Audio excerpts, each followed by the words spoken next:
Good morning students. आज हम पुष्प और पुष्प के भाग, मुख्य रूप से 4 भाग होते हैं, आप सबको बताया गया पहले, उनकी डिटेल पढ़ने वाले हैं। उसके जो 4 भाग होते हैं उनको आओ देखते हैं। सबसे पहले अगर पुष्प की बात करें तो पुष्प के 4 भाग होते हैं। पहला आप देखेंगे तो सबसे पहले जो पुष्प मेरे पास है, कौन सा पुष्प है? गुलाब का है।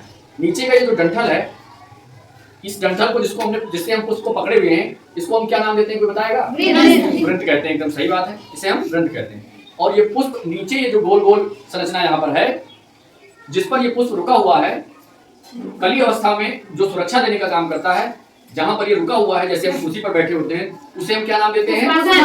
उसको हम पुष्पासन कहते हैं। मैंने चित्र में बना रखा है, ये वृंत है। जहां पर पुष्प का आसन होता है, बैठता है, पुष्प सुरक्षा प्राप्त करता है, जहां से बंधा होता है, वो इसका भाग पुष्पासन हो गया। अब बात आती है पुष्प के 4 भाग की। वृंत और पुष्पासन, ये दोनों पुष्प के भाग नहीं है। पुष्प के 4 भाग हैं।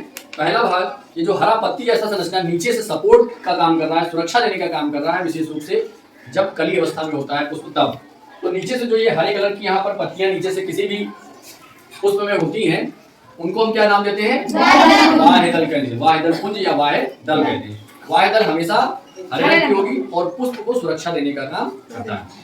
उसके बाद बात आता है कि हरे रंग का ये रंगीन जो भाग है, ये लाल भी हो सकता है, गुलाबी हो सकता है, पीला हो सकता है, सफेद हो सकता है, या किसी अन्य रंग का भी हो सकता है। ये रंगीन भाग जो है पुष्प का दूसरा भाग है और इसको दलपुंज कहते हैं। सबको बताने बात क्या कहते हैं? ये रंगीन भाग का काम क्या होता है, कोई बताएगा? कीटों को अपनी ओर, जब कीट जब इस पे बैठेंगे तो यहाँ से क्या करेंगे? रस निकालेंगे और ले जाकर के अपने छत्ते में शहद के रूप में इकट्ठा करेंगे। तो ये दलपुंज है, ये हमेशा रंगीन भाग होता है।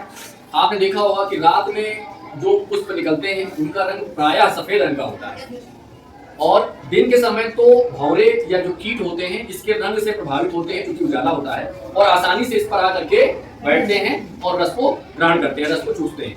अब रात के समय तो ये सब काला काला दिखता होगा। रात के समय पुष्पों का चुनाव, कौन सा पुष्प है, किस पे बैठना है, भौरे कैसे पता करते हैं इस बात?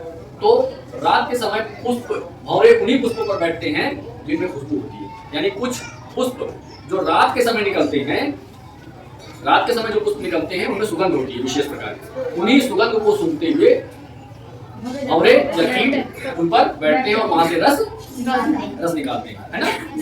सफेद, ज्यादातर जो रात में निकलने वाले पुष्प होंगे उनके रंग सफेद होते हैं, और दिन में निकलने वाले ज्यादातर पुष्प रंगीन, लाल, हरा, नीला, पीला, जो भी कलर हो उस रंग का होता है। अब बात करेंगे पुष्प के तीसरे भाग की, जिसको हम नर भाग कहते हैं, और वो उसका नाम है, पुष्प का नर भाग क्या कहलाता है? उमंग कहलाता है। उमंग पुष्प का नर भाग। उमंग की अगर बात करें यहाँ चित्र में, तो मुख्य रूप से उमंग ये बना हुआ है।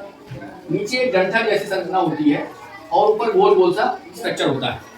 2 भाग से मिलकर उमंग बना होता है। नीचे का लंबा स्टिक जैसी जो संरचना होती है इसको फिलामेंट कहते हैं, ठीक है? ऊपर का गोल संरचना होती है इसको पराग कोष कहते हैं, और इसमें दाने दाने जैसी संरचना होती है जिसको पराग कण कहते हैं। ये तो हो गया नर भाग, जिसको उमंग कहते हैं।